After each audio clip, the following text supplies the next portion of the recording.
तो आइए हम लोग अब प्रश्न संख्या 11 हल करते हैं। देखिए इसमें बोला गया है, बताइए कि निम्नलिखित कथन सत्य है या असत्य।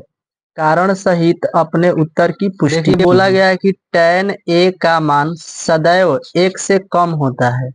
कहने का मतलब है कि tan a का मान सदैव मतलब हमेशा 1 से कम होता है। तो हम लोग देख लेते हैं क्या ऐसा संभव है, हमेशा 1 से कम होता है tan a का मान। तो देखिए tan थीटा का फॉर्मूला क्या होता है, tan थीटा का फॉर्मूला होता है लंब बटे में आधार होता है फॉर्मूला। तो आइए एक त्रिभुज के माध्यम से हम बताते हैं। तो देखिए इस प्रकार से समकोण त्रिभुज बना सकते हैं जिसमें ये आधार है। तो आधार देखिए यहाँ पर छोटा भी हो सकता है और लंब बड़ा भी हो सकता है। और यहाँ देखिए आधार बड़ा हो गया और लंब क्या हो गया, छोटा हो गया। तो इस प्रकार से अगर हम लोग देखेंगे तो मान लीजिए यहाँ पे हम थीटा को रखते हैं, क्या रखते हैं, थीटा को। तो थीटा के सामने वाली भुजा लंब होती है और बटे में आधार। तो यहाँ हो जाएगा इस त्रिभुज से 4/3। तो 3 से जब इसमें भाग लगाएंगे यानी ऊपर वाली संख्या बड़ी होती है तो इसका मान 1 से बड़ा आएगा। तो 3 एकम 3 दशमलव समथिंग आएगा, यानी 3×3=9 करके इस प्रकार से। तो ये 1 से ज्यादा नहीं हो गया, वो बोल क्या रहा है, ये क्या बोल रहा है, देखिए 1 से कम होता है। तो देखिए ये 1 से कम नहीं है, इसका मतलब यह क्वेश्चन का आंसर क्या होगा, असत्य है। क्या लिख देंगे हम लोग, असत्य है। ठीक है, यहाँ देख लीजिए यहाँ पर क्या हो जाएगा, इसका मान 1 से कम हो जाएगा, लेकिन एक बार क्या हो रहा है, 1 से ज्यादा हो रहा है।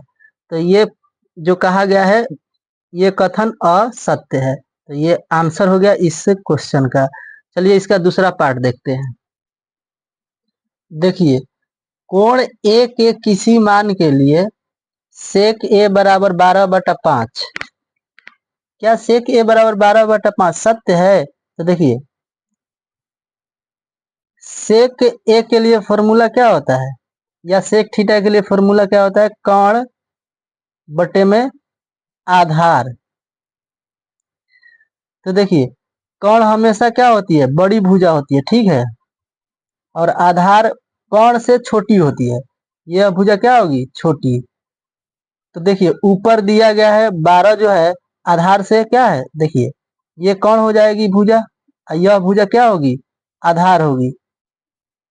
यानी कौन जो होती है बड़ी भुजा होती है, तो यहाँ पर 12 क्या है, बड़ा है, और 5 छोटा है। इस वजह से क्या हो जाएगा, ये सेक ए बराबर 12/5 सही है। यहाँ तक के लिए क्या है, सत्य है। यानी इसको लिखेंगे हम लोग, इसका आंसर क्या लिखेंगे हम लोग, सत्य है। ये आंसर हो जाएगा, ठीक है। बड़ा होता है कर्ण, इसलिए यहाँ पर लिख देंगे सत्य है। तो चलिए इसका तीसरा पार्ट देखते हैं। देखिए तीसरा पार्ट, कॉस ए कोण ए के कोसेकेंट के लिए प्रयुक्त एक संक्षिप्त रूप है। कहने का मतलब है कि ये कोसेकेंट जो लिखा गया है इसका छोटा रूप है कॉस ए। तो हमने क्या किया था कि सबसे वीडियो जो बेसिक था, बेसिक का वीडियो जो बनाए थे हम, यानी पार्ट 1 में, उसमें हम इसको डिटेल में बताए हुए हैं। अगर आप लोग उस वीडियो को नहीं देखे हैं तो आप लोग को इस वीडियो के डिस्क्रिप्शन में वो वीडियो का लिंक मिल जाएगा, आप लोग यहाँ से देख सकते हैं। तो इसका संक्षिप्त रूप कॉस ए नहीं होता है, कोसेकेंट का होता है संक्षिप्त रूप कोसेक ए। क्या होता है इसका संक्षिप्त रूप, कोसेक ए, ठीक है। इस प्रकार से इसका तो होता है कोसेक ए। तो ये क्या है, ये असत्य है। क्या है, ये असत्य है।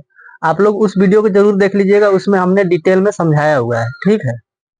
या आप लोग यहाँ देख सकते हैं, देखिए त्रिकोणमितीय अनुपातों का संक्षिप्त रूप हम लिखे हैं साइन ए, साइन साइन का संक्षिप्त क्या होता है, साइन थीटा। यानी कि ए भी आप रख सकते हैं, यहाँ क्यू रख सकते हैं, पी क्यू आर कुछ भी रख सकते हैं आप। देखिए कोसाइन का शॉर्ट फॉर्म क्या होता है, कॉस थीटा, यानी संक्षिप्त रूप होता है कॉस थीटा। टेंजेंट का क्या होता है, टेन थीटा होता है। कोसेकेंट का क्या होता है, कोसेक थीटा। यानी कि देखिए कॉस साइन का होता है कॉस थीटा ना, तो यहाँ बोल रहा था क्या, देखिए कॉस ए का बोल रहा था कि कोसेकेंट का संक्षिप्त रूप है, तो ये तो गलत है। इसका मतलब कि हम लोग क्या बोलेंगे, इसका आंसर असत्य है, असत्य है। तो इस क्वेश्चन का आंसर होगा ये। आप लोग इसका स्क्रीनशॉट ले लीजिएगा, ठीक है। अगर आप लोग वो वीडियो नहीं देखे हैं तो देख लीजिएगा, ठीक है, उसमें पूरा डिटेल में हम समझाए हुए हैं, ठीक है। तो देखिए अगला पार्ट 4, बोला गया है कि कॉट और ए का गुणनफल होता है। इसका कहने का मतलब है कि कॉट ए जो है, कॉट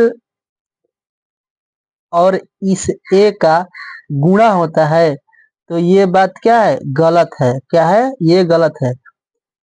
कॉट से जब ए को अलग कर दिया जाता है तो कॉट का कोई अस्तित्व नहीं रहता है। अगर कॉट के साथ में ए रहता है तो इसका मतलब हो जाता है कि आधार बटा लंब होगा, ठीक है। तो अगर इसी प्रकार से पूछ दिया जाए कि साइन ए जो है, साइन और ए का गुणनफल होता है, तो आप लोग बोलिएगा कि नहीं, ये गुणा नहीं होता है। यह एक अपने आप में टर्म होता है, ये अपने आप में एक संकेत होता है। अगर ए को अलग कर दिया जाता है साइन या कॉट या टैन, चाहे कोई भी त्रिकोणमितीय अनुपात से, तो उसका अस्तित्व नहीं रहता है। अगर इसके साथ में कोई चिन्ह है, यानी ए है, बी है, तो इसका अस्तित्व होता है, ठीक है। तो इस प्रकार से हम लोग क्या बोलेंगे, यहाँ पे बोला गया कॉट और ए का गुणनफल होता है, तो हम लोग क्या बोल देंगे कि यह कथन जो होता है असत्य है। यह कथन क्या है, असत्य है।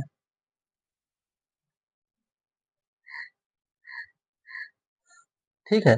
किसी भी त्रिकोणमितीय अनुपात का बोले कि गुणनफल होता है तो बोलिएगा कि नहीं होता है गुणनफल, ठीक है। चलिए इसका पार्ट 5 देख लेते हैं। देखिए बोला गया है 5 में, किसी भी कोण थीटा के लिए साइन थीटा बराबर 4/3 होता है। तो हम लोग देख लेते हैं क्या ये बात सही है या गलत है।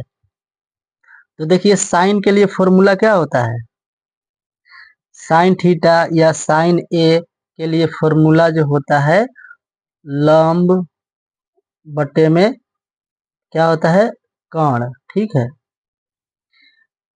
तो यहाँ पर लंब और कर्ण का बात है, तो कर्ण होगी बड़ी भुजा। कर्ण क्या होती है, बड़ी भुजा, हमेशा बड़ी भुजा। तो यहाँ पर देखिए कर्ण जो दे दिया गया है, इसमें क्या बोला गया है कि लंब यहाँ पर 4 है, कर्ण 3 है, तो क्या ऐसा संभव है, तो ये बात बिल्कुल भी गलत है। तो हम लोग बोलेंगे कि यह जो है असत्य है। क्या है, असत्य है। क्योंकि कर्ण जो होता है, कर्ण छोटा नहीं होता है, कर्ण हमेशा बड़ा होता है। तो यहाँ क्या हो गया कि लंब ही बड़ा हो गया है, ठीक है। तो इस प्रकार से इस क्वेश्चन का आंसर होगा असत्य है। तो हम लोग इस प्रकार से प्रश्नावली 8.1 समाप्त कर लिया है। अगर आप लोग इसका भी स्क्रीनशॉट लेना चाहते हैं तो ले लीजिए और अपने कॉपी में नोट कर लीजिए।